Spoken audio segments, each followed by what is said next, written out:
ವಿರಾಮದ ಬಳಿಕ ವಾರ ಭವಿಷ್ಯ ವಿಶೇಷ ಕಾರ್ಯಕ್ರಮಕ್ಕೆ ಮತ್ತೊಮ್ಮೆ ಸ್ವಾಗತ.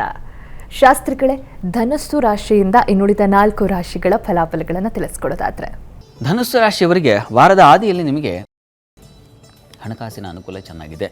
ಕುಟುಂಬದಲ್ಲಿ ಸ್ತ್ರೀಯರಿಗೆ ಪ್ರಶಂಸೆ ಸಿಗುತ್ತೆ. ಕಾರಣ ಚಂದ್ರನ ದ್ವಿತೀಯದಲ್ಲಿರ್ತಕ್ಕಂಥದ್ದು. ವ್ಯಾಪಾರದಲ್ಲಿ ಲಾಭ, ವೃತ್ತಿಯಲ್ಲಿ ಸಣ್ಣ ಪುಟ್ಟ ಕಿರಿಕಿರಿ, ಅದು ಕಾರಣ ಮಾಂದಿ. ಹೀಗಾಗಿ ಒಂದು ಕಡೆ ಚಂದ್ರನಿಂದ ಬಲ ಇದೆ, ಮತ್ತೊಂದು ಕಡೆ ಮಾಂದಿಯಿಂದ ಸ್ವಲ್ಪ ತೊಡಕೆ ಇರ್ತದೆ. ಸಹಜವಾಗಿ ನೋಡಿ, ಪ್ರತಿ ದಿವಸದಲ್ಲೂ ಏನೋ ಒಂದು ತೊಡಕು, ಏನೋ ಒಂದು ಶುಭ ಫಲ ಇದ್ದೇ ಇರುತ್ತೆ. ಅದು ಸ್ವಲ್ಪ ತೀವ್ರವಾದ ತೊಡಕಿದ್ದಾಗ ಸ್ವಲ್ಪ ಎಚ್ಚರಿಕೆ ತೊಗೊಳ್ಬೇಕು ಅನ್ನೋದೇ ಈ ಒಂದು ವಾರ ಭವಿಷ್ಯದ ಉದ್ದೇಶ. ಅದನ್ನು ಸೂಚಿಸ್ತಕ್ಕಂಥದ್ದು. ಇನ್ನೇನೋ ಇದರಿಂದ ನಿಮಗೆ ಮತ್ತಷ್ಟು ಮಗದಷ್ಟು ಇನ್ನೇನು ಲಾಭ ಬಂದುಬಿಡ್ತದೆ, ಇವತ್ತೇ ನಿಮಗೆಲ್ಲ ದಕ್ಕಿಬಿಡ್ತದೆ, ಅದಲ್ಲ. ಒಂದು ಮಾರ್ಗಸೂಚಿ ಅಷ್ಟೇ. ಇದಕ್ಕೆ ಹೆಚ್ಚು ತಲೆ ಕೆಡಿಸ್ಕೋಬೇಡಿ ನೀವು. ಆಮೇಲೆ ವಾರದ ಆದಿ ಹೀಗಿರ್ತದೆ. ವಾರದ ಅಂತ್ಯಭಾಗದಲ್ಲಿ ಗಮನಿಸ್ಕೊಂಡ್ರೆ ಧನುಸ್ಸು ರಾಶಿಯವರಿಗೆ ನೋಡಿ, ನಿಮ್ಮ ರಾಶಿಯಿಂದ ಅಷ್ಟಮದಲ್ಲಿ ಸಪ್ತಮದಲ್ಲಿ ಮಾಂದಿ ಸಂಚಾರವಾಗುವ ಕಾರಣದಿಂದಾಗಿ ಸಂಗಾತಿಯಲ್ಲಿ ಸ್ವಲ್ಪ ಅವರ ಆರೋಗ್ಯ ವ್ಯತ್ಯಾಸ ಆಗೋದು, ಭಿನ್ನಾಭಿಪ್ರಾಯ ಬರ್ತಕ್ಕಂಥದ್ದು. ನೀವೇ ಒಂದು ಆಲೋಚನೆ ಮಾಡ್ತೀರಾ, ಅವರೇ ಒಂದು ಆಲೋಚನೆ ಮಾಡ್ತಾರೆ, ಯಾವುದು ಒಟ್ಟಾಗದೇ ಇರತಕ್ಕಂಥದ್ದು, ಸರಿ ಹೋಗಲ್ಲ, ಸುಗಮವಾಗಿ ಇರಲ್ಲ ದಾರಿ. ಇನ್ನು ವಾರದ ಅಂತ್ಯದಲ್ಲಿ ಚಂದ್ರ ಹೊಟ್ಟಾಗ್ಬಿಡ್ತಾರೆ. ಹೀಗಾಗಿ ಸಹೋದರ ಶನೈಶ್ಚರ ಚೆನ್ನಾಗಿದ್ದಾನೆ, ಆದರೆ ಬಂಧು ಸಹಕಾರ ಇರೋದಿಲ್ಲ. ಮಿತ್ರರ ಜೊತೆಗೆ ಮನಸ್ತಾಪಗಳು ಉಂಟಾಗುತ್ತೆ, ಸುಖ ನಾಶವಾಗುತ್ತೆ, ನಷ್ಟವಾಗುತ್ತೆ. ಏನೋ ನೆಮ್ಮದಿಯಾಗಿಲ್ವಲ್ಲ ನಾನು ಅಂತ ಒಂದು ಕೊರಗು, ಇದು ಶುರುವಾಗುತ್ತೆ. ವಾರದ ಆದಿಯಲ್ಲಿದ್ದಂಥ ಸಣ್ಣ ಪುಟ್ಟ ಶುಭ ಫಲಗಳು ವಾರದ ಅಂತ್ಯದಲ್ಲಿ ನಿಮಗೆ ಸ್ವಲ್ಪ ಕಡಿಮೆ ಆಗ್ತಾ ಹೋಗುತ್ತೆ. ಇದಕ್ಕೇನು ಪರಿಹಾರ ಮಾಡ್ಕೊಳ್ಳಿ. ಪರಿಹಾರದಿಂದಾಗಿ ನಿಮಗೇನಾಗುತ್ತಪ್ಪ ಅಂದರೆ ಒಂದು ಬಲ ಬರ್ತದೆ, ಮತ್ತು ಅದು ಬುದ್ಧಿ ಪ್ರಚೋದನೆ ಮಾಡುತ್ತೆ. ಇದು ಬೇಡ, ಇದು ಆಯ್ಕೆ, ಯಾವುದನ್ನು ಆಯ್ಕೆ ಮಾಡ್ಕೊಳ್ಬೇಕು ಅನ್ನೋದನ್ನು ಸೂಚಿಸುತ್ತೆ ಈ ಪರಿಹಾರಗಳು.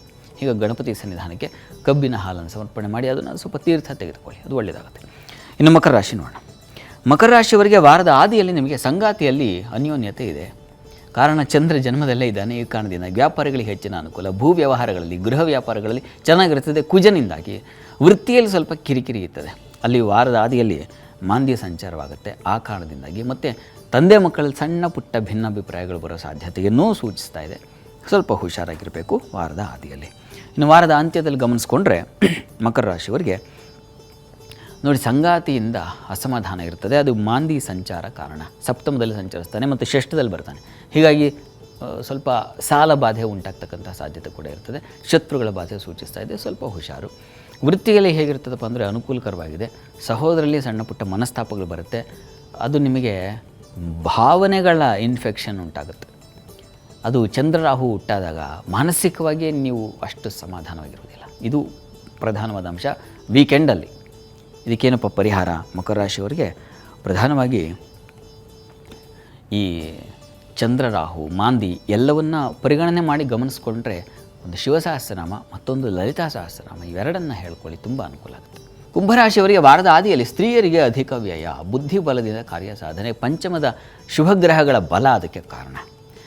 ಆದರೆ ನಿಮಗೆ ವ್ಯಯ ಹೆಚ್ಚು. ಕಾರಣ ಚಂದ್ರ ವ್ಯಯದಲ್ಲಿರೋ ಕಾರಣದಿಂದಾಗಿ ಷಷ್ಠಾಧಿಪತಿ ಅವನು. ಹೀಗಾಗಿ ಸಾಲ ಮಾಡಿ ಆದರೂ ಖರ್ಚು ಮಾಡ್ತೀನಿ ಅಂತಕ್ಕಂಥದ್ದನ್ನು ಮನಸ್ಸಲ್ಲಿ ಮೂಡಿಸ್ಬಿಡ್ತಾನೆ. ಹಾಗೇನಾಗುತ್ತೆ, ನೀವು ಮಾಡ್ತೀರಾ, ಸಾಲ ಮಾಡ್ತೀರಾ, ತಲೆನೂ ಮಾಡ್ಕೊಳ್ತೀರಾ. ಹುಷಾರು. ಕೆಲಸದಲ್ಲಿ ಆ ವೃತ್ತಿಯ ಅಧಿಪತಿ ಚೆನ್ನಾಗಿದ್ದಾನೆ. ಹೀಗಾಗಿ ನೀವು ಕೆಲಸಕ್ಕೆ ಹೋಗಿ ಬಿಡಿ, ನಿಮ್ಮ ಕೆಲಸ ಮಾತ್ರ ತನ್ನ ಪಾಡಿಗೆ ತಾನಾಗುತ್ತೆ. ಆ ಬಲ ಚೆನ್ನಾಗಿದೆ, ಸಂಶಯ ಇಲ್ಲ ಅದರಲ್ಲಿ.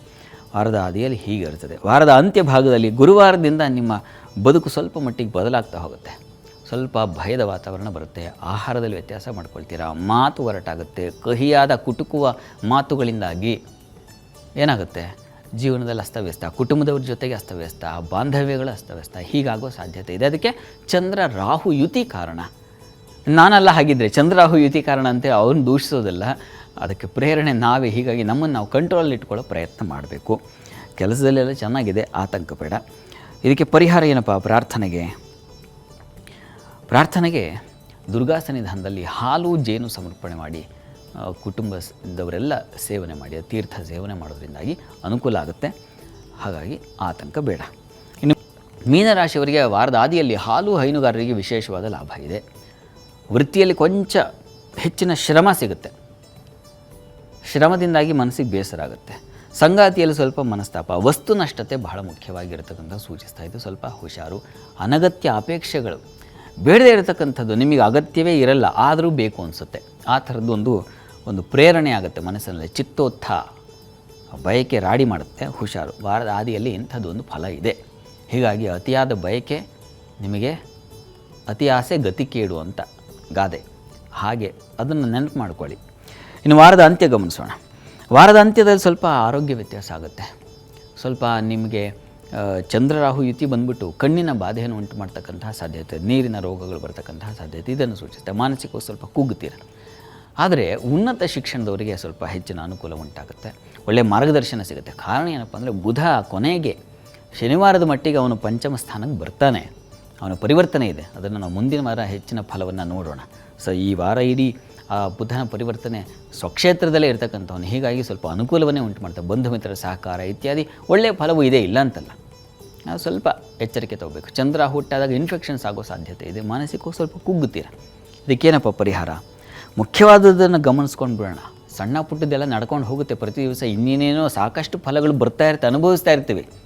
ಆದರೆ ಎಲ್ಲವನ್ನೂ ನಾನು ಹೇಳಲ್ಲ. ಕಾರಣ ನಮ್ಮದು ಇಂಪಾರ್ಟೆಂಟ್ ಯಾವುದಿದೆ, ಎಲ್ಲಿ ತೊಡಕಾಗುತ್ತೆ ಅದನ್ನು ನೋಡಿಕೊಂಡ್ರೆ ಸಾಕಾಗುತ್ತೆ. ಆ ಕಾರಣದಿಂದಾಗಿ ನಾಗಕವಚ ಹೇಳ್ಕೊಳ್ಳಿ. ರಾಹು ಚಂದ್ರ ಸೇರ್ತಾರೆ, ಒಟ್ಟಾಗ್ತಾರೆ. ಆ ಕಾರಣದಿಂದಾಗಿ ನಿಮ್ಮ ದೇಹಕ್ಕೆ ಮನಸ್ಸಿಗೆ ಆದಿವ್ಯಾಧಿಗಳಿಗೆ ತೊಂದರೆ ಆಗದೇ ಇರಲಿ ಅಂತ ಹೇಳಿ ನಾಗಕವಚ ತುಂಬ ಸಹಾಯವಾಗುತ್ತೆ, ಹೇಳ್ಕೊಳ್ಳಿ. ಇವು 12 ರಾಶಿಗಳ ಫಲಾಫಲ.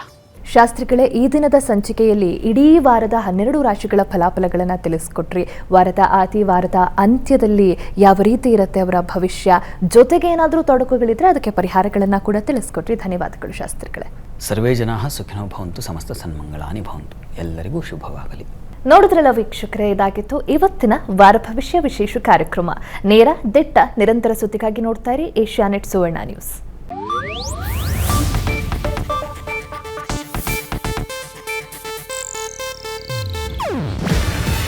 ಇದು ಏಷ್ಯಾನೆಟ್ ನ್ಯೂಸ್ ನೆಟ್ವರ್ಕ್ ಪ್ರಸ್ತುತಿ. ನೀವು ನೋಡ್ತಿದ್ದೀರಾ ಏಷ್ಯಾನೆಟ್ ಸುವರ್ಣ ನ್ಯೂಸ್.